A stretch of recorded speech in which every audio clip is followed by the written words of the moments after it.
시청자 여러분 안녕하십니까? 한 주간 주요 이슈를 분석하는 토요일의 퀵쇼 유승진입니다. 이번 주 채널 A 홈페이지에서 가장 많이 본 뉴스의 키워드 8개를 추렸습니다. 한번 볼까요? 14호 태풍 플라산의 영향으로 주말 사이 전국에 많은 비가 내릴 전망입니다. 때늦은 무더위는 한풀 꺾이겠지만 천둥과 번개를 동반한 시간당 30에서 50mm의 매우 강한 비가 내리는 곳도 있을 예정이어서 교통안전과 침수 피해에 각별히 유의하셔야겠습니다.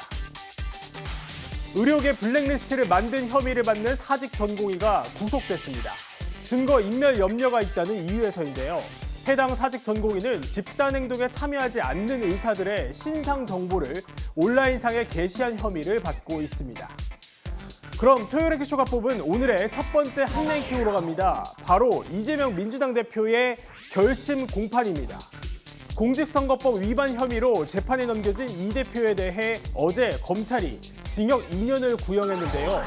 11월로 1심 선고 공판 날짜도 잡히면서 이 대표의 사법 리스크가 미칠 파장에 정치권과 법조계 모두 촉각을 곤두세우고 있습니다.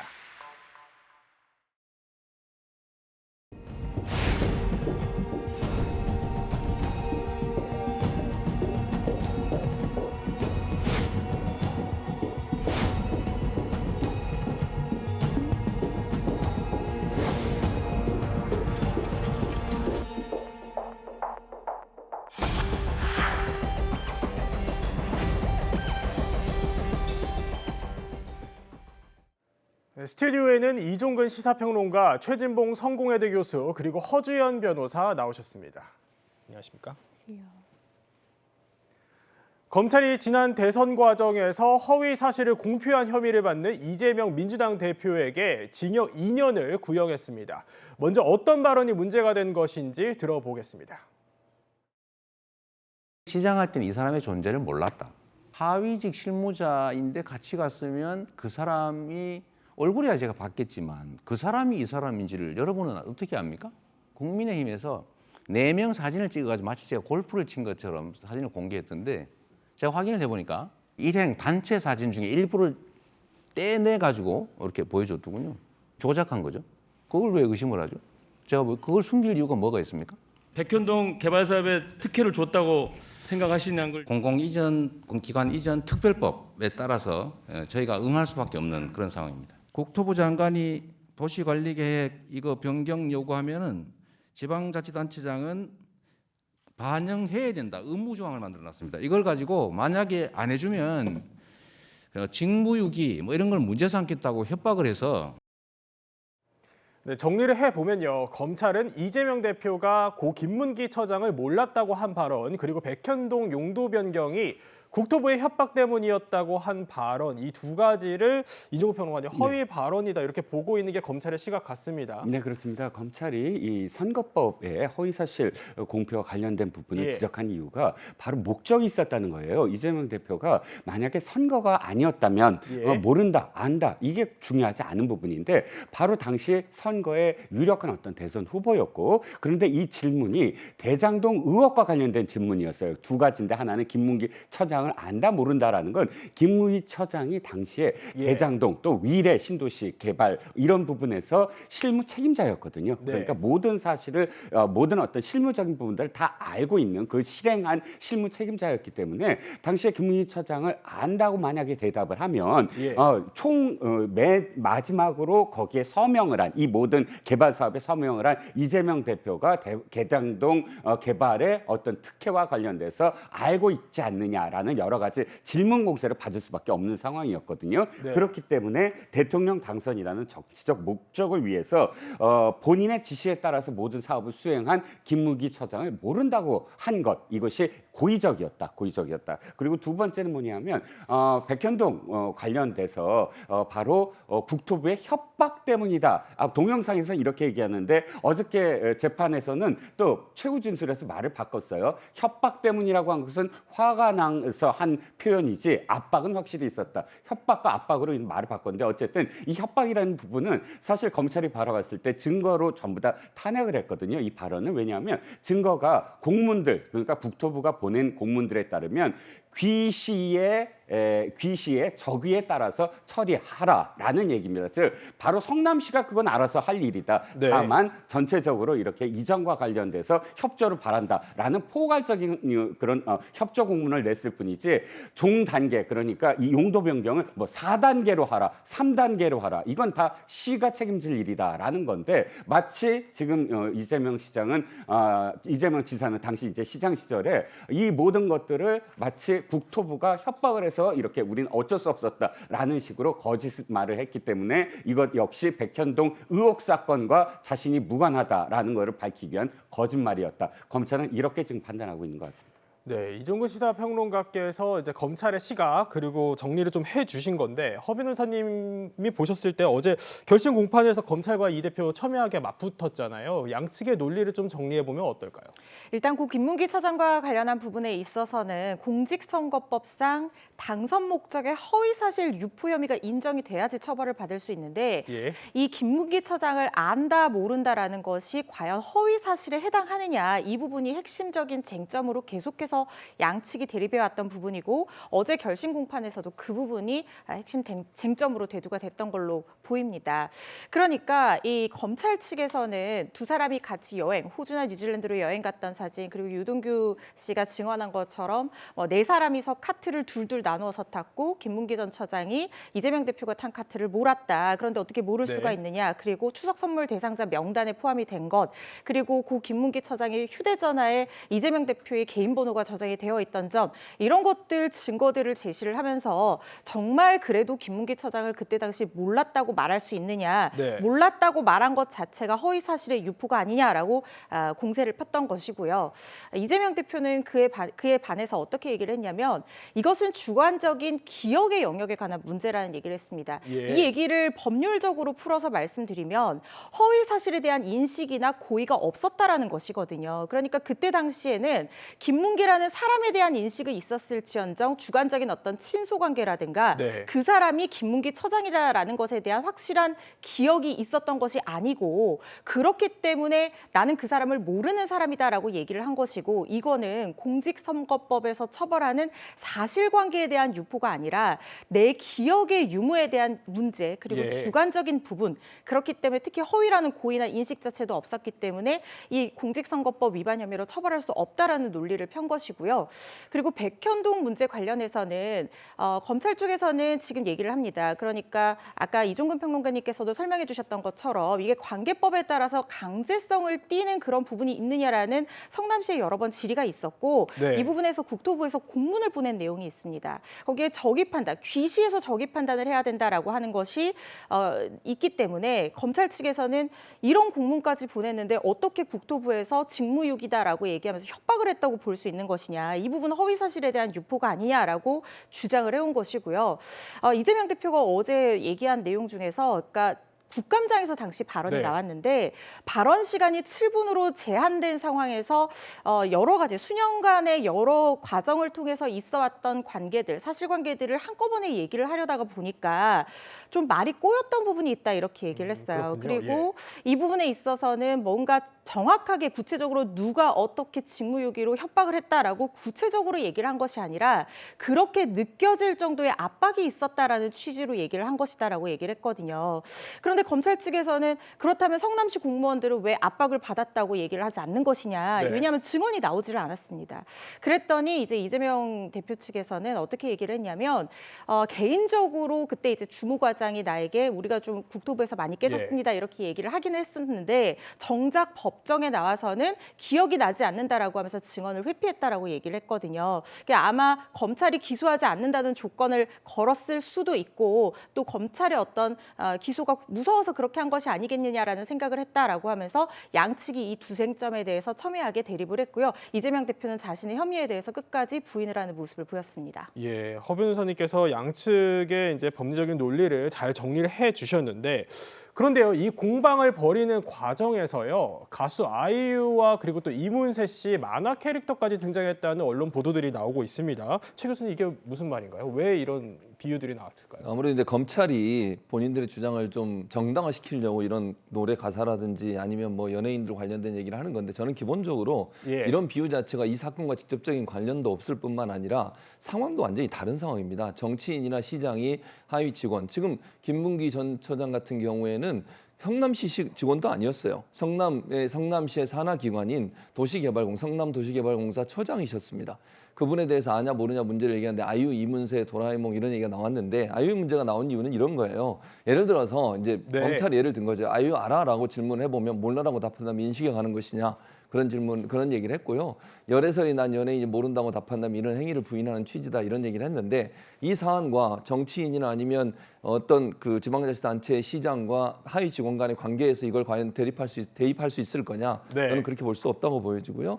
그래서 이제 변호인 측에서 그 얘기를 한 거예요. 도라에몽처럼 자꾸 하나씩 자료를 꺼내서 마치 뭐가 있는 것처럼 만들어가는 것 자체가 문제라고 얘기를 하고 김 전 처장의 기억이 안 난다는 게 거짓말이라는 건 궁예의 관심법 아니냐 이런 네. 주장을 하고 있는 상황입니다.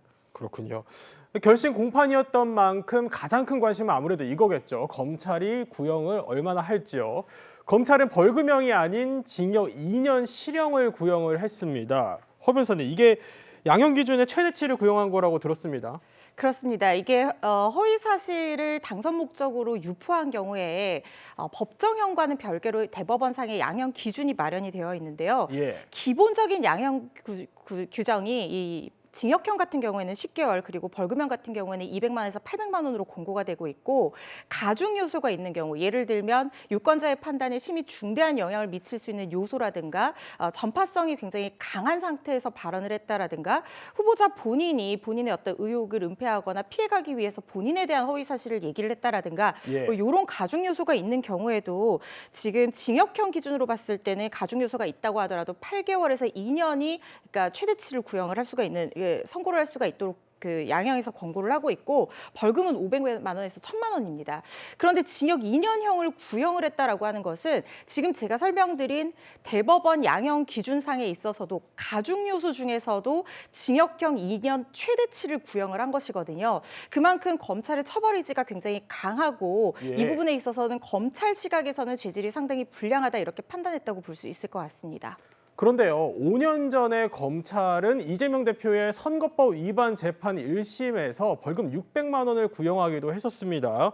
허 변호사님, 그런데 왜 검찰이 이번에는 징역 2년을 구형을 했을까요? 일단 이 발언이 나온 이후에 있었던 선거는 바로 대선입니다. 그러니까 우리나라 선거에서 가장 중요하게 예. 평가되는 대통령을 뽑는 선거이고 그리고 선거가 지금 2022년 6월에 있었는데 이 발언이 나온 게 2021년 10월 그리고 2022년 12월이거든요. 그러니까 불과 6개월밖에 남겨놓지 않은 상황에서 그러니까 굉장히 선거에 임박해서 네. 나온 발언이기 때문에 유권자의 판단에 더욱더 혼란을 초래할 수 있는 부분이라는 검찰의 판단이 작용을 한 것 같다는 생각이 들고요.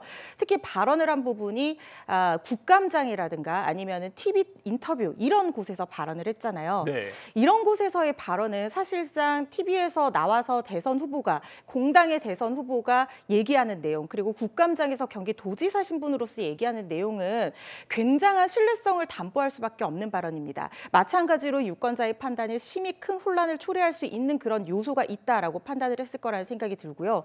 그 이후에도 지금 이재명 대표가 재판 내내 본인의 어떤 혐의에 대해서 인정하거나 반성하는 태도를 검찰 시각에서는 보이지 않고 계속해서 부인을 해왔으며 또 TV 인터뷰에서도 여러 번 나와서 같은 얘기를 반복했거든요. 거기다가 또 한 가지 지금 검찰이 죄질이 불량하다고 판단된 요소 중에 하나는 김문기 처장과 관련해서 김문기 처장의 유족들에게 이재명 대표 캠프 관계자가 가서 그러니까 유리한 진술로의 회유를 했던 정황이 채널A 단독 보도를 통해서도 보도가 된 적이 있는데 예. 그 녹취 파일 같은 것들도 굉장히 구형량에 영향을 미쳤다는 생각이 들고 특히 백현동 관련한 부분에 있어서도 지금 이 백현동 관련해서는 허위 사실의 유포 대상이 바로 국토교통부라는 국가기관입니다. 그래서 이 부분에 있어서 죄질이 상당히 불량하다라는 평가를 내려서 징역 2년을 구형한 것이 아닌가 하는 생각이 듭니다. 그렇군요.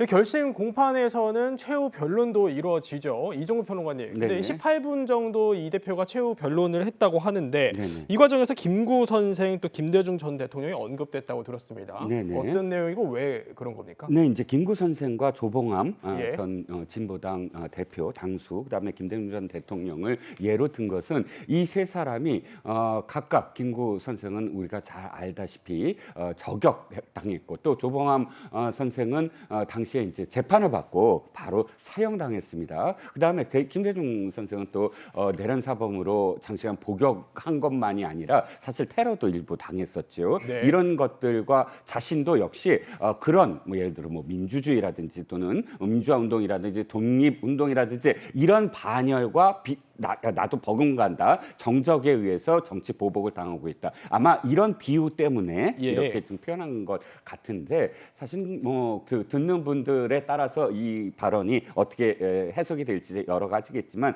그 제가 그냥 개인적인 어떤 해석은 그나마 위에 말씀드린 세 사람은 대개는 독립운동 내지는 한 국가를 세우기 위한 여러 가지 어떤 활동들 내지는 진보운동 뭐 예. 진보주의를 우리나라에 뿌리 내리기 위한 이런 대의가 있었던 반면에 혐의만 놓고 봤을 때 이재명 대표의 지금 혐의가 과연 나라를 세우려고 한 것인가 뭐 대장동과 백현동 의혹만 하더라도 두 가지 중에 한 가지입니다. 하나는 그 실제로 어떤 의혹에 연루돼서 그런 공범이거나 아니면 그렇게까지 수천억 원의 이권이 생겨났는데 시장으로서 그것을 완전히 모르는 무능력이거나 이 두 가지 중에 한 가지거든요. 네. 무능력은 뭐 혐의가 아니더라도 지금은 혐의를 받고 있는 이 혐의가 과연 앞서 말한 근현대사의 족적을 남긴 새 정치인과 자신이 버금갈 수 있다고 생각을 할까라는 데 저는 좀 의문점이 있습니다. 네, 이종우 평론가께서는 개인적으로 좀 의문점을 주셨는데 최 교수님은 최후 변론 어떻게 들으셨습니까? 저는 뭐 맞는 얘기 했다고 생각해요. 먼저 무슨 얘기가 됐냐면 검사는 객관 의무가 있지 않습니까? 라고 검사들을 향해서 물었고요. 예. 제가 이 나라의 적입니까? 아니면 이 나라의 국민 아닙니까? 라고 물었어요. 과연 그러니까 정적, 대선에서 패배한 정적에 대해서 이렇게까지 검찰을 이용해서 압박을 하고 조사를 하고 대장동 사건만 해도 그래요. 예. 유동규 씨 증언 말고 무슨 증거가 있죠 대체? 대장동 사건에 대해서 몰랐다는 게 아니고요. 대장동 사건에서 본인이 먼저 시가 먼저 이익을 가져오기 위해서 일정 부분의 이익을 가져오도록 계약이 맺어졌고 그 이후에 다른 사람들이 잘못된 행동을 한 것에 대해서 왜 시장이 책임을 져야 되는지는 저는 이해를 좀 못하겠고요. 그런 점에서 본다고 하면 이재명 대표 입장에서는 김구 선생님이나 조봉원 선생님이나 아니면 김대중 전 대통령처럼 지금 정적 제거에 앞장서 있는 검찰의 핍박을 받고 있다고 주장할 수 있다고 저는 생각합니다. 그리고 본인도 뭐라고 그랬냐면 이런 식으로 국가 공무원적을 남용해서 수사권, 기소권을 남용하는 그리고 특정인을 대상으로 해서 표적 수사를 하는 부분은 문제가 있다는 지적을 했고요. 그걸 이제 최후 변론을 했고 사법부의 현명한 판단을 기대한다라고 얘기했습니다. 이건 이제 검찰의 구형이니까 선고가 어떻게 나올지는 지켜봐야 되겠죠. 1심 선고가 나올 때 어떤 내용이 나올지를 좀 네. 지켜봐야 한다고 생각합니다. 재판 절차 얘기로 조금 다시 돌아가 보면요. 현행 공직선거법상 이 6개월 이내에 선고되어야 하는 선거법 1심 판결이 이번에는 2년 만에 나오게 되면서 이게 좀 너무 지체됐다 이런 비판도 나오고 있습니다. 허 변호사님, 결심 공판도 그렇고 왜 이렇게 좀 지체가 된 거죠? 사실 공직선거법상 이렇게 짧은 시간 안에 판단을 내리도록 한 데는 크게 두 가지 취지가 있다고 볼 수 있는데요. 첫 번째로는 유권자들의 어떤 판단을 흐리게 할 수 있는 것에 대한 결과가 빨리 나와야지 유권자들의 판단이나 선택에 대한 어떤 영향력을 최소화할 수 있다는 점. 그리고 만약에 다 당선이 됐다라고 하면 이 부분에 대해서는 빨리 이 사람을 피선거권을 박탈한다라든가 어떤 선거냐에 따라서 뭐 국회의원이라고 예. 하면 의원직을 박탈한다든가 이런 식으로 바로 잡아야 되기 때문에 이렇게 짧은 시간을 강행 규정으로 마련을 해둔 겁니다. 예. 그런데 사실 이 재판은 강행 규정에 위반하면서까지 굉장히 이례적으로 장기간 진행이 됐던 재판이었어요. 여러 가지 이슈가 있었는데 뭐 재판부의 사임 이슈도 있었고요. 그리고 중간에 이재명 대표가 단식을 하면서 재판에 참석하기 어려웠던 그런 사정도 있었고 예. 그리고 지금 증인이 49명 그러니까 거의 50명 가까이의 증인이 신청이 돼서 이 그렇군요. 증인 신문만 하더라도 굉장히 긴 시간이 소요가 됐습니다. 네. 증인을 신청한 측이 주로 이재명 대표 측이었다는 점에서 이 부분은 사실상 이재명 대표가 사실상 의도적으로 재판을 지연한 것이 아니냐 이런 비판도 있던 지점이기도 했는데요. 그렇다고 하더라도 일단 뭐 피고인으로서 증인 신문을 할 수 있는 권리는 또 어느 정도 보장이 돼야 되는 부분이 있고 또 재판부에서도 이 부분은 조금 더 빠른 진행을 촉구를 하고 또 빠른 진행 일정을 잡았어야 되는데 이 증인신문 재판 일정도 상당히 좀 지연돼서 잡았던 부분이 있거든요. 그래서 이 부분은 재판부에서도 상당히 비판받을 소지가 있는 부분이라는 생각이 듭니다. 네, 이 대표가 현직 당대표직을 수여하고 있는 만큼 정치권도 불똥이 튀었겠죠. 검찰의 구형이 나온 이후 민주당은 검찰 독재 대책위원회는요, 국회에서 기자회견을 곧바로 열었습니다. 들어보시죠. 사건을 조작하고 정치 검찰임을 자명하게 밝힌 그런 구형이 아니었나 생각합니다. 세상 일은 조작할 수 없습니다. 반드시 사필 규정, 모든 사실들은 명명백백하게 밝혀질 것이라고 믿습니다. 정치검찰이 온갖 불법적이고 불공정한 수사를 해놓고 뻔뻔하게도 무도한 형량을 구형했습니다. 민주주의와 법치주의의 근간을 흔드는 친위 쿠데타입니다. 네, 최 교수님, 징역 2년 구형 민주당도 예상하지 못했던 분위기 같습니다. 예상보다 높은 구형이었나요? 그렇죠. 왜냐하면 허지원 변호사가 설명했잖아요. 양형 기준을. 예. 양형 기준에 보면요. 이게 당선 목적으로 허위 사실을 공표했을 때 기본이 200만 원에서 800만 원 또는 징역 10개월이에요. 예. 그리고 가중이 될 때 8개월에서 2년이거든요. 최대치를 구형한 거예요. 최대치를. 예. 아니 제가 모르겠습니다. 이제 최은순 씨나 아니면 윤석열 대통령이 대선 기간에 했던 말들 한번 생각해 볼까요? 최은순 씨 관련해서는요. 장모가 10원 한 장 남에게 피해 준 적 없다 그래서 그거 무혐의 처리했습니다. 공직선거법 위반 고소 들어간 거. 무혐의 처리했어요, 그거. 그런데 최은순 씨는 350억 원대 은행 잔고 증명서 위조 혐의로 재판에서 2심에서 법정 구속됐습니다. 그리고 본인의 부인 되시는 김건희 여사가 구약성경 다 외운다고 그랬어요. 그것도 고소 들어갔는데 무혐의 처분했습니다. 네. 그건 허위사실 아닙니까 그러면? 아니 그러니까 저는 좋습니다. 뭐 이재명 대표에 대해서 이렇게 구형하는 건 좋은데 이게 과연 최대치 그것도 가중까지 해서 최대치의 구형을 할 만큼의 사건인지에 대해서 제가 묻고 싶은 거예요. 김문기 전 처장이 잘 몰랐다. 그 당시에 개인적으로 의식의 영역이고 인식의 영역이라고 저는 보는데 그 부분에 대해서 이렇게까지 가중까지 해서 2년 최대치의 구형을 하는 것이 검찰의 태도라고 하면 네. 그 전에 다른 사건에 대해서는 왜 이렇게 안 하셨는지 좀 의문스럽습니다. 그런 부분과 비교해 본다고 하면 이번에 구형은 대단히 이례적인 구형이라고 저는 생각을 하고요. 최대치 그것도 가중까지 해서 최대치 2년 구형을 한 것은 일반적으로 상식적으로 이해할 수 없는 구형의 형태라고 생각합니다. 네, 반면에 국민의힘 반응은 어땠을까요? 이재명 대표의 사법 리스크를 집중 겨냥했습니다. 한동훈 대표는 검찰 구형 후에요. 국회에서 기자들과 만난 자리에서 이런 입장을 밝혔습니다. 선거 과정에서 있었던 고의적인 거짓말에 대한 통상적인 형사 재판입니다. 통상적인 구형이 있었던 것으로 보이고요. 통상적인 결과가 날 거라고 생각합니다. 이재명 대표 본인은 오늘 혐의를 전면적으로 부인을 했는데요. 오늘만 부인하신 거 아니잖아요. 민주당이 사건 조작이라면서 검찰 고발까지 민주당이 오늘만 그러는 것도 아니죠. 네, 이종우 평론가님 들어보면 뭐 검사 출신이 한동훈 대표 계속 통상적 이런 표현을 사용하면서 이게 들어보면 결국 과한 처사는 아니다 이런 뉘앙스 같습니다. 어떻게 네. 들으셨습니까? 한동훈 대표가 법무장관 시절에도 이런 이야기를 한 적이 있어요. 예. 검사가 어떤 판단을 하고 그다음에 구형을 내릴 때 이 피고인을 이름을 가리고 그 누가 되더라도 적절한 그런 결론이 나온 것이 바로 통상적이다 이런 네. 이야기를 했거든요. 그러니까 통상인 건 특별하거나 예외적이지 않다는 거예요. 그 누가 되더라도 그러니까 야당 대표든 대통령 후보이든 그 누가 이 주어 자리를 바꾸더라도 적절하게 어떤 판단이 내려져야 된다라는 거 이제 통상인데 즉 이것을 뭐 정적이다고는 하지만 지금 대장동 문제라든지 혹은 지금 백현동 문제라든지 이게 바로 아까 그 인터뷰 시기를 보시면 2021년도거든요. 네. 이미 당시에 대선 경선 시절부터 당 내에서 경선 시절에 예를 들어 이낙연 후보 측에서 문제 제기를 시작을 하고 그래서 여기까지 이제 불거진 겁니다. 뭐 야당 대표가 된 이후에 이 사건을 뭐 만들어서 지금 표현한 대로 조작을 해서 한 것이 아니고 선우도 그렇고요. 또 이 부분과 관련돼서는 이 아까도 말씀드렸지만 대장동과 백현동은 당시에 당시에 아시다시피 어마어마한 사건이었어요. 당시 거의 매일같이 언론에서 이게 과연 누구의 잘못인가 이것을 추적할 정도의 사건이었는데 만약에 여기에 연루가 된다고 한다면 당연히 이 당의 대통령 후보가 되지 못했겠죠. 그러니까 이 사건과 다른 어떤 사건을 뭐 동일선상에서 볼 수는 없을 것 같고요. 그렇기 때문에 한동훈 대표는 야당 대표로서 또는 대선 후보로서 정적이기 때문이다. 이렇게 특별하다, 예외적이다라고 바라볼 수는 없다라는 의견을 지금 보인 것 같습니다. 예, 결심 공판은 끝났고 이제 남은 건 1심 재판부의 판단입니다. 이 대표 심경은 복잡할 수밖에 없어 보이는데요. 어제 법원 출석 전과 후의 모습 준비했습니다. 영상으로 보고 오시죠.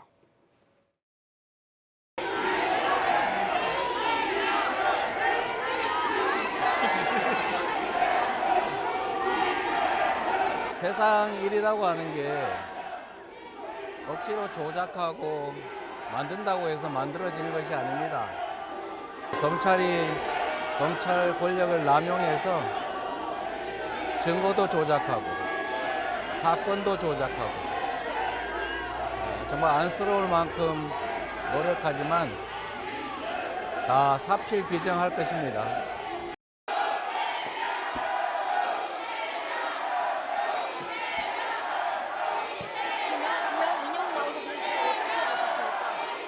유무죄 판단에 대한 전망 어떻게 하십니까? 유죄 확정 과정에 대해 대선 출마를 고려하는데 이에 대한 입장 한마디만 부탁드립니다. 2021년 해당 발언에 대해 네, 관심은요. 이 대표가 최종심에서 벌금 100만 원 이상의 형을 받을 것인지 이 여부에 관심이 집중되고 있습니다. 허 변호사, 왜 100만 원인 거죠? 이 100만 원 이상의 형이 결국에는 이재명 대표의 법적인 어떤 상황뿐만 아니라 정치 생명, 나아가서 민주당의 재정과 정치적 상황까지도 굉장히 긴밀하게 영향을 줄 수 있는 불이익을 받을 수 있는 기준이 되기 때문입니다. 네. 그러니까 공직선거법상 허위사실 유포 혐의로 벌금 100만 원 이상의 형을 선고를 받게 되면요. 최소 향후 5년간 피선거권 자체가 박탈이 되고 지금 국회의원 신분도 유지를 할 수가 없게 됩니다. 그렇다고 하면 2027년 대선에는 당연히 출마가 어려워지는 것이고 만약에요. 징역형이 선고가 된다고 하면 피선거권이 향후 10년간 박탈이 되는 것이거든요. 네. 이재명 대표의 나이를 고려한다고 하면 10년간 피선거권 자체가 박탈이 된다고 하면 앞으로의 정치 생명에 상당한 영향을 줄 수밖에 없는 부분이죠. 예. 그리고 민주당과 관련해서는 지금 대선 당시에 민주당에서 보전받은 선거비용 431억 그리고 기탁금 3억 원이 있는데 이거를 그대로 다시 반환해야 됩니다. 그러니까 무려 434억이라는 거액을 만약에 100만 원 이상 형이 선고가 된다고 하면 반환을 해야 되는 상황에 놓여 있기 때문에 상당히 이게 중요한 의미를 가진다라고 볼 수가 있고 네. 지금 선고기일이 11월 15일에 잡혔잖아요. 이 부분에 있어서는 통상적인 선고기일, 결심국판에서 선고기일보다 조금 더 늦게 잡혔는데 그만큼 이 부분에 있어서 재판부의 고심이 깊은 부분이다라는 생각이 저는 들고 예. 특히 지금 재판부에서 설령 징역형을 구형했다 하더라도 거기에 얽매이지 않고 벌금형을 선고를 할 수는 있습니다. 네. 그렇지만 징역 2년형이라는 최대 양형기준상 최대형이 구형으로 나온 이상 재판부에서도 만약에 이것과 굉장히 동떨어진 형량을 선고를 하게 된다거나 형종을 바꾸게 된다고 하면 그에 따른 합리적인 이유 설치가 또 있어야 되는 부분이거든요. 이 부분에 있어서 재판부 고심이 깊어질 것 같습니다. 그렇군요. 어제 결심 공판으로 이재명 대표의 사법 리스크가 또다시 수면 위로 떠오르는 모습입니다. 이종호 평론가님, 그런데 선거법 사건 외에 다른 재판들도 또 진행이 되고 있어서 이게 결국 이 재판들이 향방에 따라 정치권에 미칠 파장이 적지 않을 것 같습니다. 어떻게 좀 예상하십니까? 일단 공직선거법 위반과 관련된 결심 공판이 어저께 끝났고요. 예. 재판부는 11월 15일 선고를 한다고 합니다. 예. 10월 달에 이루어지지 않을까 했는데 조금 더 연기가 됐어요. 그래서 11월 15일이고 가장 중요한 건 이제 위증교사입니다. 위증교사는 위증을 했다라는 지금 그 사람이 내가 위증했다라고 증언을 하고 있고 또 녹취, 그러니까 위증교사를 하는 과정의 녹취가 이미 증거로 채택이 돼 있기 때문에 네. 이것도 아마도 유죄가 되지 않을까라는 법적에 지금 예상이 되고 있고요. 이것이 지금 9월 30일 날 결심 공판이니까 이것 역시 10월 내지는 11월 달에 선고를 합니다. 나머지 두 개는 계속되고 있는 대장동 위례 백현동 성남FC 이 사건과 관련돼서 47차 공판이 이루어지고 또 쌍방울 대북송금 이건 지금 시작은 했지만 그러나 반향이 굉장히 큰 재판이죠. 이것도 10월 8일 2차 공판 준비 기일이니 이 10월, 11월 연달아서 계속 이재명 대표와 관련된 선고 또 공판 등이 이어질 것으로 보입니다. 네.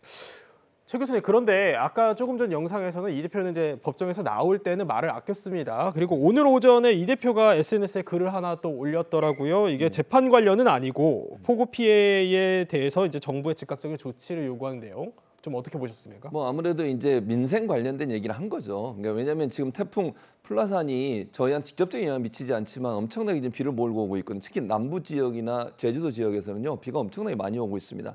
제가 아침에 오는데 제가 집에서 출발할 땐 비가 오던 서울에 오니까 지금 비는 그쳤는데 이 경기나 서울 지역 말고 남부 지역에는 엄청나게 폭우가 예상되는 상황이거든요. 그래서 이제 민생을 챙기는 그런 모습을 보인다고 저는 생각해요. 그러니까 재판도 재판이지만 그거보다 야당 대표로서 우리 국민들이 느끼고 있는 여러 가지 어려움들에 대해서 세심하게 살피겠다 이런 모습들을 보여주는 그런 SNS라고 생각을 하고요. 아까 말씀하신 한 가지만 제가 덧붙이면 유증교사 문제는 녹취 내용이 증거로 채택됐다고 했는데 처음에 검찰이 제출했던 녹취 내용은 짤깁기한 내용이에요.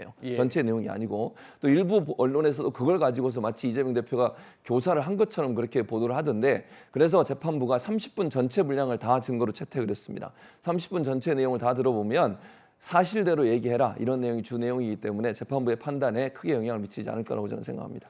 네, 위증교사 혐의 재판 관련해서 개인적으로 이제 유죄 가능성이 높다라고 이종근 평론가께서는 평론을 해주셨는데 이거 개인적인 판단으로 가름을 하고 결심 공판을 지켜봐야겠죠. 저희는 이재명 대표의 결심 공판 관련한 소식 짚어봤습니다. 허주연 변호사와는요 여기서 인사를 나누고 다음 주제로 넘어가 보겠습니다.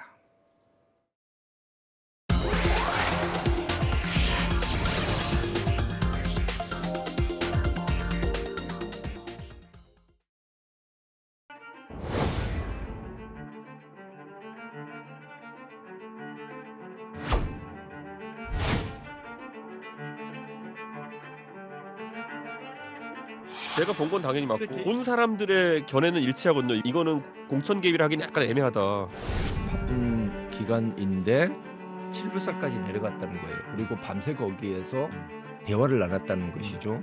그건 통상적이지가 않습니다. 우리가 뭐 예를 들 때 은거래하러 나갈 때 현장을 나갔다는 것은 그 물건을 뭔지 보고 구매할 생각이 있는 거예요.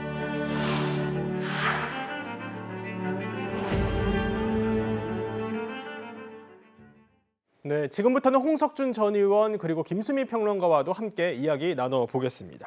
이종근 평론가님, 김건희 여사 공천 개입 의혹 관련자로 거론되는 인물 명태균 씨에 대해서 검찰이 정치자금법 위반 혐의로 수사 중이라는 내용이 전해졌습니다. 네네.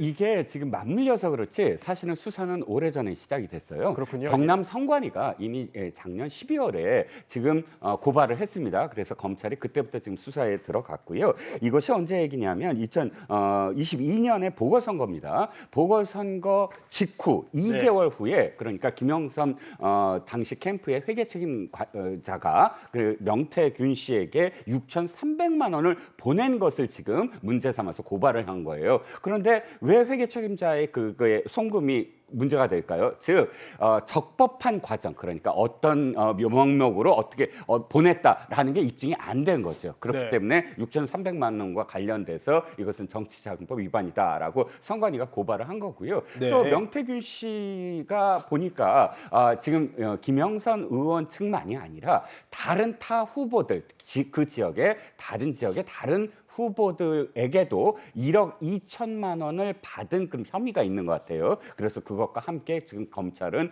수사 중이라고 창원지검이 밝혔습니다.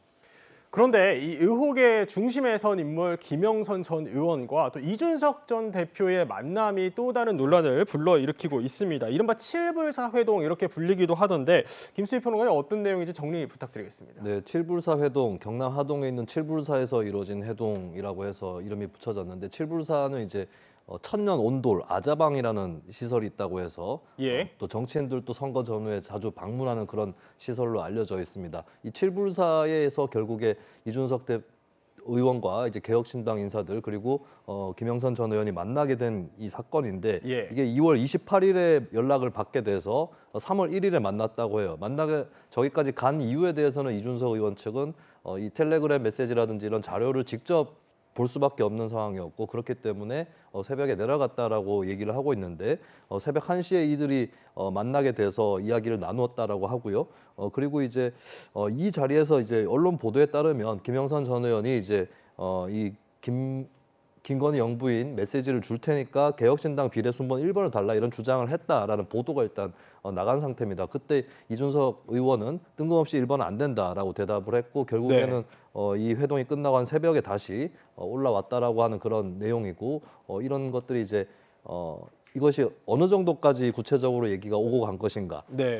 그 단순 확인차 내려갔고 그다음에 단칼에 거절을 한 것인지 아니면 조금 더 깊이 어떤 양측 간에 딜 시도가 있었던 것인지 이걸 두고 이제 현재 또 논란이 일고 있는 것이죠. 그렇군요. 뭐 이준석 대표가 그냥 바로 올라왔다 이렇게 해명은 했지만 그래서 성사는 안 된 걸로는 보이지만 선거운동이 한창이었던 시기에 이준석 의원이 김영선 전 의원을 만나러 칠불사까지 간 거 아니겠습니까? 그럼 이 만남 자체는 좀 어떻게 봅니까? 홍석준 전 의원 어떻게 보셨습니까?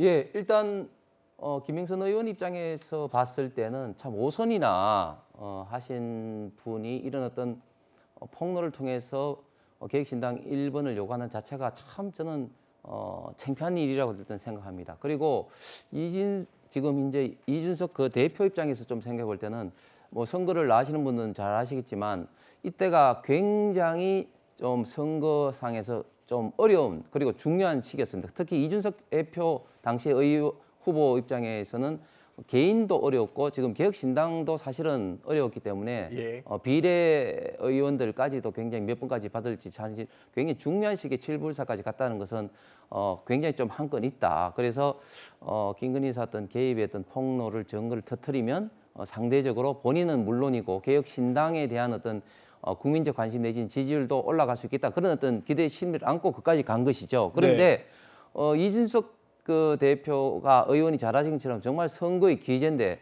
이준석 의원이 봤을 때도 이게 별게 없으니까 오히려 본인이 괜히 터뜨렸다가는 후폭풍이 염려가 되니까 이거는 이제 없는 걸로 하고 지나간 것으로 보입니다. 그렇군요. 이종호 평론가님, 그런데 이준석 의원은 뭐 SNS를 통해서 그 경위랑 시간에 대해서 굉장히 상세하게 또 밝혔습니다.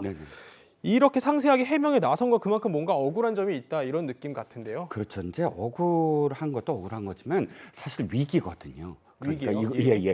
바로 답변을 하지 않았어요. 좀 시간이 있었죠. 그러니까 뉴스토마토라는 언론 매체가 19일 날 새로운 어떤 사실들을 밝혔을 때 김건희 여사의 공천 개입 보다 더 지금 초점을 받는 게 지금 공천 장사 내지는 뭐 공작 정치 이렇게 이름 붙여진 즉 폭로를 위해서 비례대표 순번을 거래했다 이런 비판이 지금 쏟아졌거든요. 그러니까 이준석 대표가 나설 수밖에 없고요. 한 5가지 정도로 지금 조목조목 해명을 했습니다. 왜 한밤중에 내려갈 정도로 중요한 일이었냐라는 이야기에는 낮에 일정이 많았다, 촘촘했다. 뭐 그다음에 직접 보아야만 확인이 가능한 일이었다.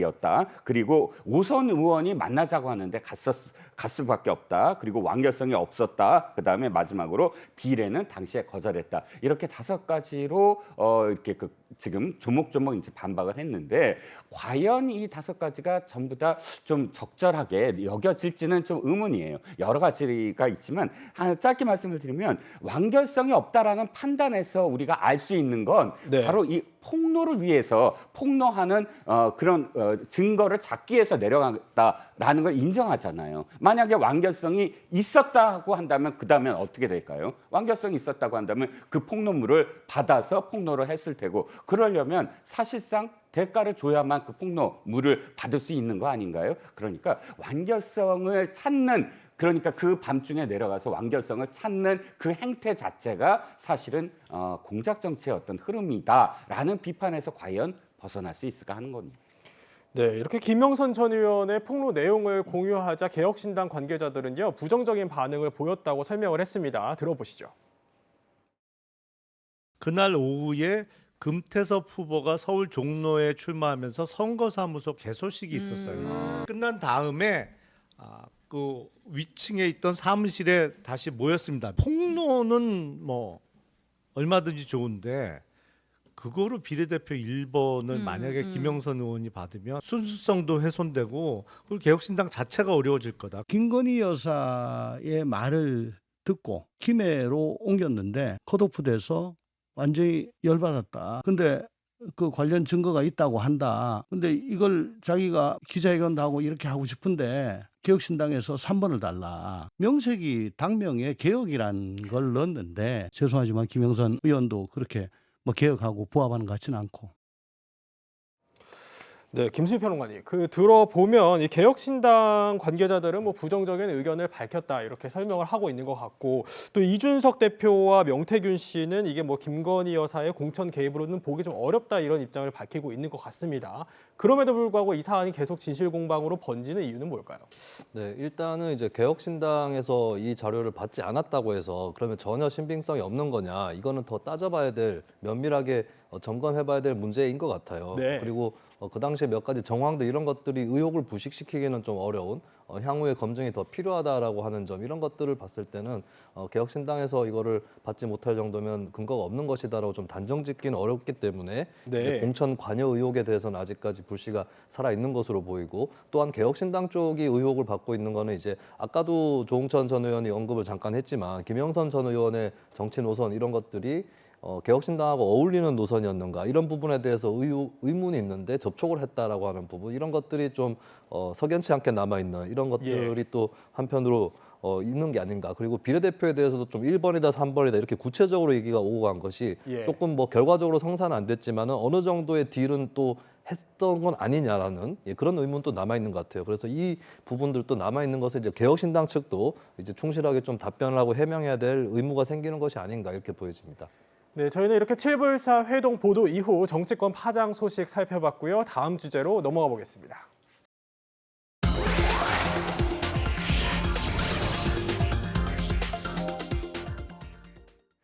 통일하지 말자, 임종석 전 대통령 비서실장의 이 발언으로요, 정치권이 발칵 뒤집혔습니다.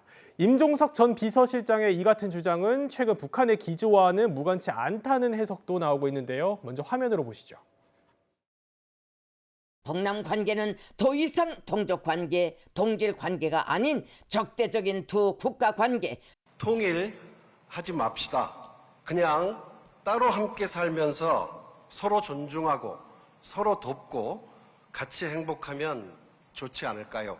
객관적 현실을 받아들이고 두 개의 국가를 수용합시다. 우선 제가 할 얘기는 충분히 했고 제 전문이 이제 다 있고 제가 하고자 하는 진의도 거기 들어있으니까 거기에 대해서 이제 많은 뭐 또 비판하실 분들도 있을 것이고 또 토론의 계기도 될 거고 많은 좀 건강한 토론이 일어나기를 저는 바라는 거니까요. 네, 이종호 평론가님, 임종석 전 실장은 사실 뭐 정치권 입문 전부터 통일을 외쳤던 인물로 알려졌는데, 근데 갑자기 이게 입장을 바꾼 거다 이렇게 볼 수 있는 건가요? 어떻습니까? 그렇죠. 좀 사실 좀 충격적이죠. 왜냐하면 임종석 전 비서실장의 사실상 어떤 뭐랄까요, 아우라 상징이 바로 통일운동이거든요. 그렇죠. 그러니까 예. 이 정치권에 입문한 것도 임종석 실장이 한양대 총학생회장이자 전대협 의장으로서 통일운동의 하나의 어떤 상징처럼 이렇게 자리매김했기 때문에 그런 것들이 하나의 어떤 뭐 계기가 되고 해서 정치권에 입문했고, 또 정치권 이후의 활동을 보더라도 사실상 지금까지도 통일과 관련된 그런 부분, 그러니까 북한과 관련된 광고와 관련된 부분을 지금 몸담고 있고 하니까 통일의 하나의 그 삶 자체가 통일이다라고 이렇게 좀 과장되게 포장을 할 수도 있을 사람이 지금 네. 또 한 가지가 의문이 뭐냐면 이거예요. 의문이라기보단 이 정당 자체, 민주당의 뿌리가 뭡니까? 김대중 전 대통령이 굉장히 큰 어떤 상징으로 또 자리매김한 정당 아닙니까? 근데 김대중 대통령 그러면 사실 평화론이에요. 평화 공존, 그리고 평화 교류, 평화 통일, 이것이 3대 모토로서 이 정당이 굉장히 깊은 뿌리거든요. 그런데 그것 자체를 갑자기 부정하겠다, 하지 맙시다라는 아주 도발적인 그런 그 표현으로 시작을 하거든요. 그렇기 때문에 일부에서는 이렇게 지금 사실 또 의혹을 제기하는 거예요. 하나의 담론이 완성이 되려면 과정이 있어야 되잖아요. 운동권 내에서도 사실 통일운동 내에서도 이런 부분에서 이러이러한 어떤 뭐 논쟁이 있고 그래서 나온 것이 아니라 갑작스럽게 툭 던진 건 네. 북한의 김정은 지금 위원장이 바로 2번에 걸쳐서 적대적 국가론을, 이 국가론을 지금 표명했습니다. 북한도 지금 혼란이에요.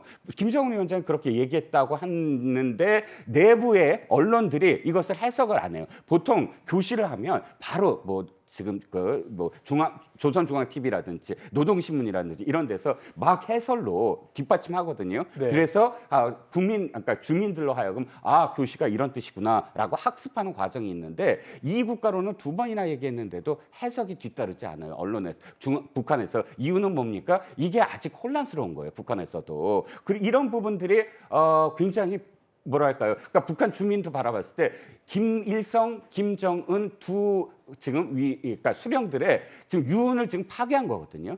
그 사람들의 유운이 바로 통일론인데 또 민족 동진론 이런 상황 속에서 똑같은 스텝, 그러니까 임종석 전 실장이 똑같은 스텝을 밟고 있다. 즉 혼란스러운 대한민국 내의 그 통일운동의 또 한 축의 그 내부에서의 지금 혼란스러운 북한이 이제 적대적 이국가론을 얘기한 이후부터 아직 맥을 못 잡고 있거든요. 그런데 지금 임종석 실장은 북한의 김정은의 노선, 그러니까 유은이 아니라 김일성과 김정일이 내쳐버리고 김정은의 노선을 따르겠다라는 뜻을 지금 안에 내부적으로 지금 촉발한 게 아니냐라는 물론 개인적인 판단입니다. 네. 라는 지금 의혹에 지금 쌓인 거죠.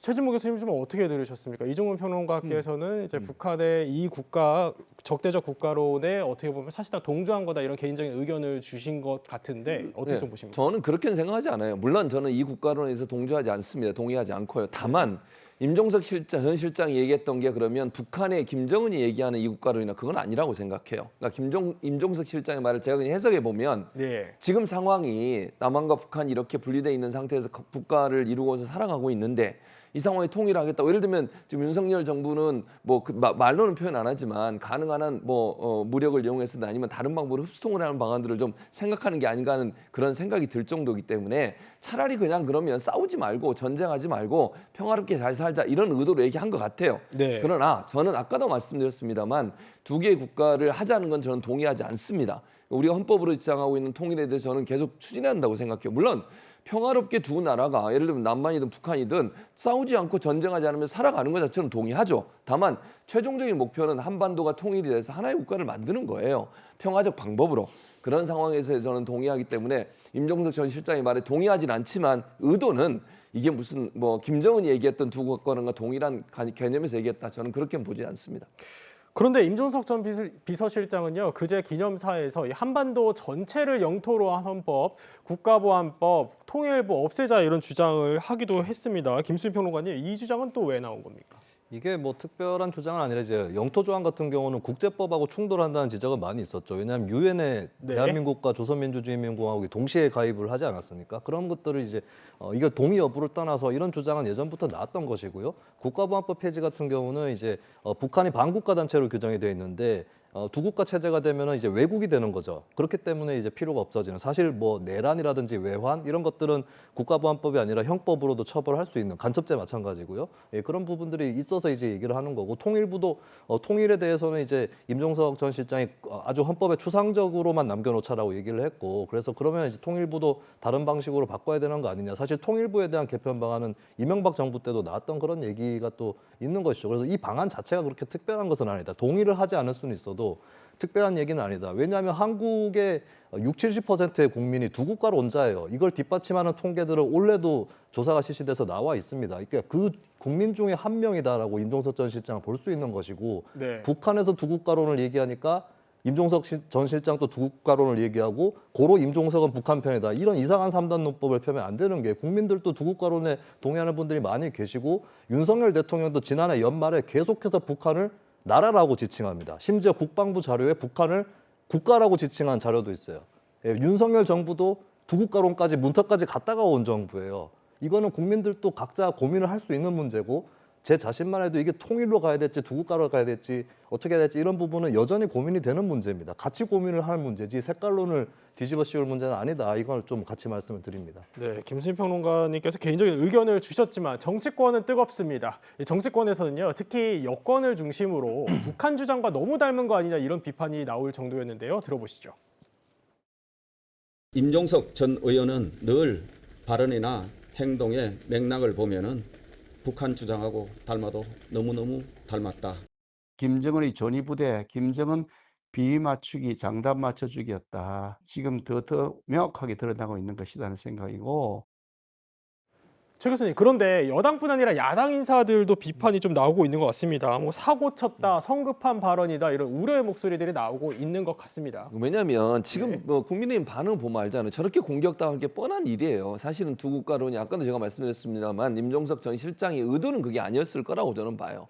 그러니까 두 국가에 대해서 평화롭게 그냥 잘 살자라는 의도로 얘기했겠지만 그 단어가 주는 파급력이 크잖아요. 그러다 보니까 이게 이제 여당에서는 야당을 공격하는 그런 소재로 사용할 가능성이 있기 때문에 그런 부분들을 우려해서 너무 성급한 표현을 했다는 얘기를 하고 뭐 아까 이제 헌법 얘기도 했지만 개헌을 또 일정 부분 해야 되는 상황도 일어나지 않겠습니까? 그런 부분에서 논란이 커지게 되면 이 사안이 사실은 다른 여러 사안들을 빨아들이는 이슈로 사용될 가능성이 있어요. 예를 들면 윤석열 정부의 뭐 여러 가지 실정들 이런 부분이 좀 부각이 돼야 되는데 이런 부분들이 하나가 돼버리면 이 정치 이슈보다는 이념 이슈가 돼버리는 거잖아요. 이렇게 됐을 경우에 민주당이 무슨 도움이 되겠냐 이런 판단인 것 같고요. 그래서 정동영 의원도 여기에 대해서 뭐 사고를 쳤다 이런 표현도 했고 박지원 전 원장 지금 민주당 의원이시죠. 이분도 지금 현실 정치인의 발언은 성급하다는 얘기를 했는데 저는 개인적으로 그렇게 생각합니다. 민주당 내에서도 이 발언에 대해서 성급하다고 판단하는 부분이 좀 많이 있다고 생각해요. 어쨌든 임종석 전 실장이 갖고 있는 어떤 정치인으로서의 무게감을 본다고 하면 물론 개인적으로 어떤 주장을 하는 건 충분히 할 수 있다고 봅니다. 그러나 그 발언이 가져올 수 있는 파장을 생각한다면 조금 정제된 언어를 사용했으면 좋지 않았겠나는 개인적인 생각이고요. 그런 점에서만 민주당에서도 이런 반응이 나오는 게 아닌가 이런 생각이 듭니다. 그렇군요. 근데 홍석주 전 의원님, 이런 발언이 뭐 일각에서는 어차피 남북 관계가 지금 상황에서는 개선될 기미가 보이지 않는데 그래도 현실적인 발언 아니냐 이런 주장들도 나오고 있는 거는 같습니다.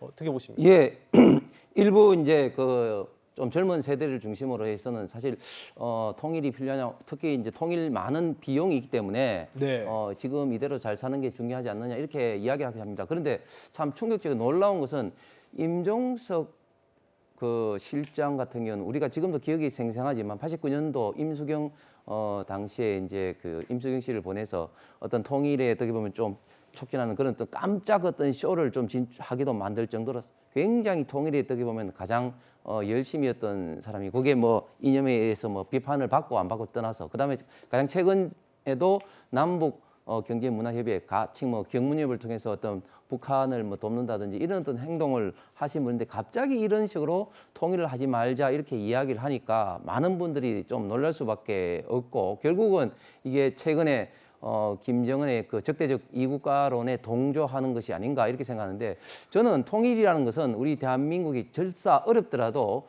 민족적으로 할 수밖에 없는 그러니까 정말 실현 여부를 떠나서 끝까지 노력해야 되는 가치고 이것이 또한 어떤 동북을 떠나서 인류 평화에 굉장히 좀 중요한 그런 어떤 이슈인데 이것을 그냥 불쑥 통일하지 말자 이렇게 이야기를 던지는 것은 너무 무책임할 뿐만 아니라 근데 역사적으로 올라가면 좌파들은 보면은 너무 이제 북한 어떤 생각에 동조를 한다. 특히 또 남북 간의 관계에서는 대표적으로 유엔에서 친탁 반탁 어떤 그런 논의를 할 때 처음에는 반탁을 하다가 결국은 이제 북한의 어떤 동조에 따라서 당시에 남로당이 이제 친탁으로 돌아서기도 했는데 결국은 임종석 실장의 이국가론은 결국은 지금까지 많은 어떤 사람들이 비판해왔던 어떤 종북 내지는 북한을 어떻게 추종한다는 이런 어떤 비판에서 자유로울 수는 없을 것 같습니다.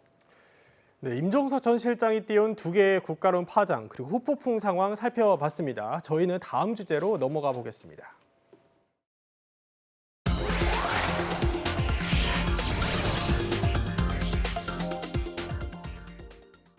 네, 이번에는 전면전 위기가 고조되고 있는 중동 상황 한번 살펴보겠습니다. 헤즈볼라가 사용하는 삐삐와 무전기 폭발 사건 이후 이스라엘과 헤즈볼라의 보복전이 그야말로 격화하는 양상인데요. 이스라엘군은 표적 공습으로 헤즈볼라의 고위 지휘관을 제거했다고 주장했습니다. וחיסל את ראש מערך המבצעים של ארגון הטרור חיזבאללה, איברהים עקיל. יחד איתו את שרשרת הפיקוד הבכירה של כוח רדואן, את איברהים עקיל, יחד עם צמרת מפקדים מכוח רדואן. יש שם כ10 מפקדים שנהרגו. 네, 헤즈볼라 측도 지휘관이 사망했다는 점을 밝혔는데요. 그런데 이 사망한 지휘관, 미국에서 어마어마한 현상금이 걸렸다 이런 얘기가 있습니다. 이종우 평론가 이게 어떤 얘기죠? 네, 저 이브라임 아킬이라고 이제 지휘관입니다. 그런데 우리나라 돈으로 93억, 그러니까 약 한 700만 달러의 현상금이 있어요. 예. 이건 제가 조금 설명을 드려야 되는데 뭐냐면 지금 저 삐삐 테러 있지 않습니까? 이게 굉장히 국제적으로 지금 비난을 받고 있어요. 왜냐하면 3,000명 정도인데 이 아이들까지 막 그 얼굴에 막 저 얼굴 반이 날라가고 이런 상황이 벌어졌거든요. 그런데 지금 이브라임 아킬은 미국에 있어서 굉장히 지금 잡아야만 하는 그런 상대입니다. 레바논에서 1983년에 이 지금 그 헤즈볼라가 네. 이 해병대 막사를 폭탄을 터뜨려서 200명이 넘는 사상자가 나와요. 아마 미국 그 역사상 해병대원이 이렇게까지 많이 그때 죽은 적은 처음이라고 할 정도입니다. 그렇기 때문에 미국이 가장 아픈 그런 구석이에요. 지금 왜 이 아킬을 지금 테러를 했느냐? 미국은 헤즈볼라와 지금 이스라엘이 전쟁이 벌어지길 원하지 않아요. 그런데 아킬을 사망시킴으로써 이란을 끌어들이고 그래서 어쩔 수 없이 미국도 이 부분 아킬은 우리도 적인데 아킬을 함으로써 이거 비판을 못 제어를 할까 말까 이렇게 되거든요. 그러니까 지금 이스라엘은 끝까지 어떻게든 이란을 그러니까 헤즈볼라의 배후인 이란까지 포함을 해서 전면적으로 하고 싶고 그렇기 때문에 아킬을 지금 사망시킴으로써 미국의 어떤 제어 내지는 중재를 못하게끔 하는 그런 효과를 지금 노렸다는 겁니다. 그렇군요. 김수민 평론가님, 그런데 이 삐삐 테러 사건을 두고 배후에 이스라엘이 있다 이런 의혹이 제기되고 있잖아요. 근데 미국 언론 보도에 따르면 이번 작전 상당히 오래된 기간 동안 준비를 했다 이런 보도가 있습니다. 네, 상식적으로 미스터리한 것이 헤즈볼라 지도부가 보안에 상당히 신경을 쓸 거란 말이죠. 그리고 휴대전화를 또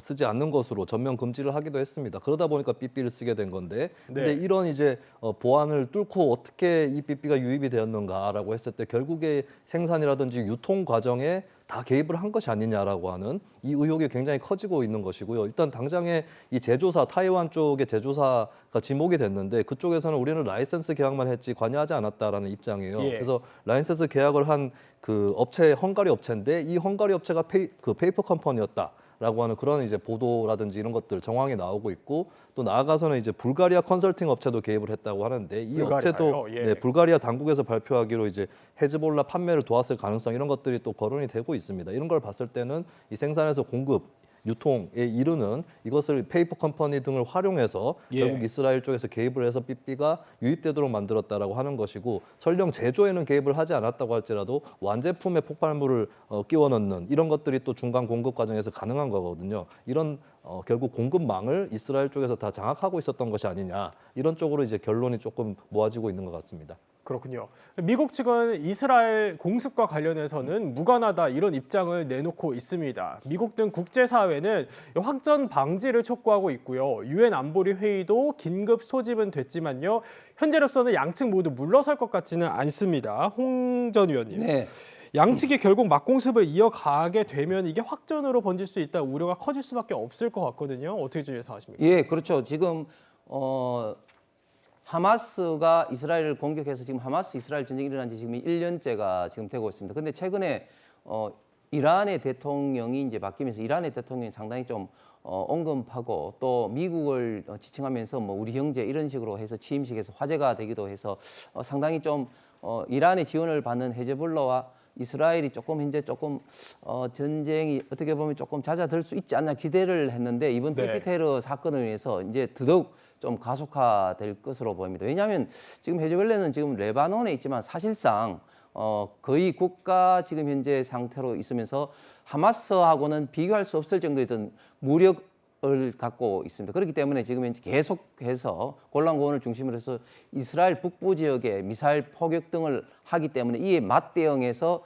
이스라엘은 좀 더 강하게 지금 이제 공습을 하고 있는데 최근에 삐삐 테러와 그리고 지금 이제 헤즈볼라 지도자였던 사망 등으로 인해서 더욱더 앞으로 당분간은 상호간의 어떤 공격이 격화될 우려가 큰 것으로 보입니다. 네, 이번에는 미국 대선 소식도 짚어보겠습니다. 이제 한 달 반 정도 남았는데요. 일부 주에서는 대면 사전투표가 시작됐습니다. 최진봉 교수님, 사전투표 대선엔 어떤 영향을 미치게 될까요?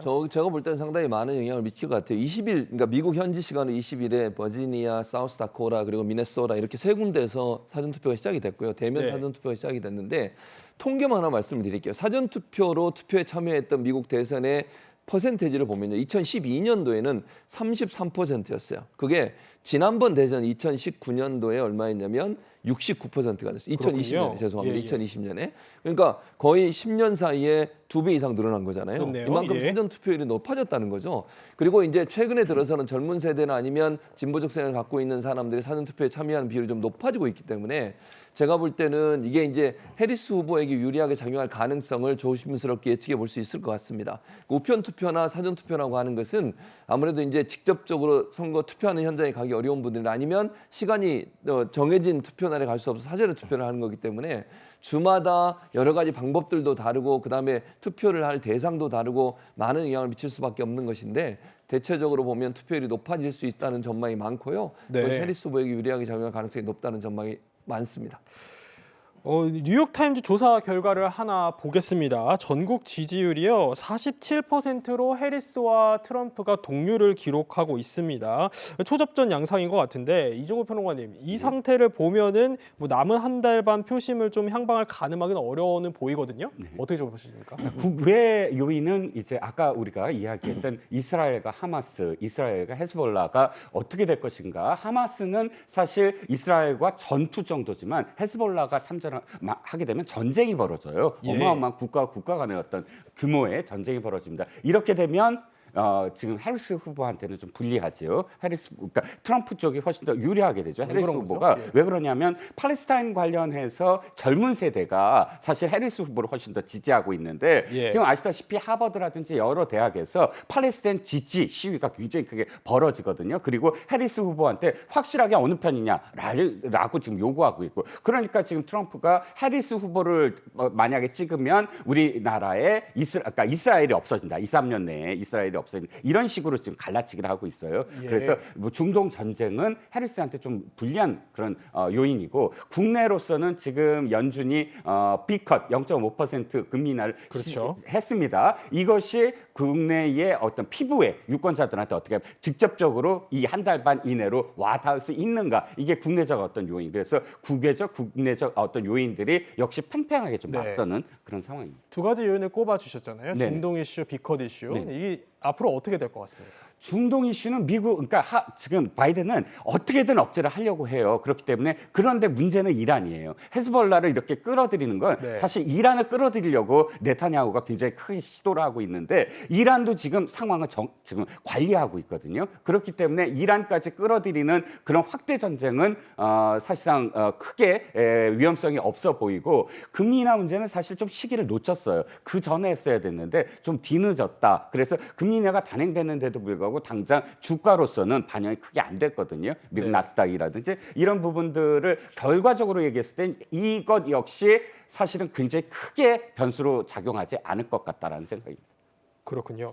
이런 가운데 트럼프 전 대통령은요, 유대계 표심을 공략을 했습니다. 먼저 영상으로 만나보겠습니다.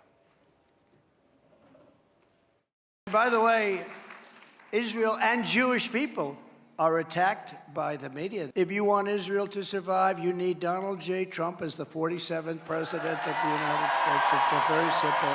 Jewish people are going to vote for Kamala or a Democrat. And honestly, you ought to have your heads examined. Together we will save the United States of America, and we will save the state of Israel on November 5th, 2024. It will be the most important day in the history of Israel. 김수민 평론가님, 들어보면 미국을 구하고 이스라엘을 구할 거다. 이 트럼프 전 대통령의 발언 어떻게 좀 들으셨습니까?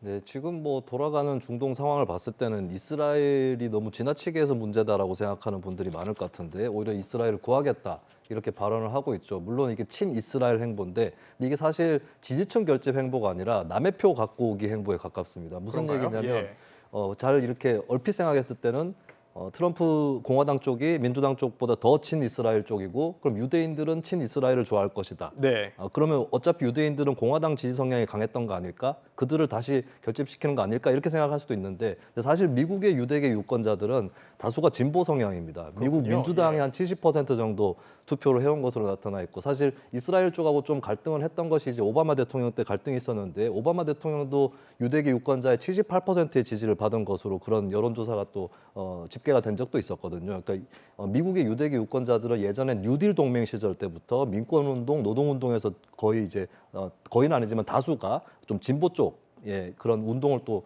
이끌어온 흐름도 있습니다. 그런 걸 봤을 때 오히려 민주당 쪽을 지지하는 유대계 유권자들을 친이스라엘을 강조해서 빼오려고 하는 그런 작전에 가깝다고 볼 수 있는데 다만 이게 먹힐지가 굉장히 미지수인 거는 이스라엘 이슈에 대해서 유대계 미국 유권자들이 우리는 제1번의 어떤 그 정책적인 판단 기준으로 이스라엘을 본다 이게 아니에요.